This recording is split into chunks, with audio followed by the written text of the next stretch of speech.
اللہ کی تعریف سنو، پاک ہے وہ اللہ جس کا عرش آسمان میں ہے، پاک ہے وہ اللہ جس کا فرش زمین میں ہے، پاک ہے وہ اللہ جس کی راہ سمندر میں ہے، پاک ہے وہ اللہ جس کی رحمت جنت میں ہے، پاک ہے وہ اللہ جس کی سلطنت دوزخ میں ہے، پاک ہے وہ اللہ جس کی رحمت فضا میں ہے، پاک ہے وہ اللہ جس کا فیصلہ قبروں میں ہے، پاک ہے وہ اللہ جس نے آسمان کو بلند کیا، پاک ہے وہ اللہ جس نے زمین کو بچھایا، پاک ہے وہ اللہ جس کی سوا کوئی نجات دینے والا نہیں ہے، پاک ہے وہ اللہ جو ہمیشہ سے تا ہمیشہ ہے، ہمیشہ باقی رہے گا، پاک ہے وہ اللہ جو تن و تنہا ہے، پاک ہے وہ اللہ جو آسمان کو بغیر ستون کے بلند کرنے والا ہے۔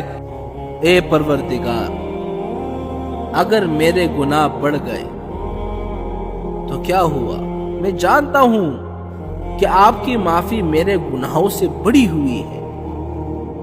اگر آپ کی رحمت کے امیدوار صرف نیک ہی ہو تو گنہگار کسے پکارے اور کس سے توقع رکھے؟ اے پروردگار، میں تیرے حکم کے مطابق تجھے عاجزی سے پکارتا ہوں۔ تو اگر میرا ہاتھ ناکام واپس لوٹا دے گا تو کون ہے جو مجھ پر رحم کرے؟ میرے پاس تو صرف آپ کے بہترین درگزر کی امیدوں کے سوا کوئی سہارا نہیں، اور پھر بات بھی یہ ہے کہ آخر مسلمان بھی ہوں، تیری عظمتوں سے ہوں بے خبر، یہ میری نظر کا قصور ہے۔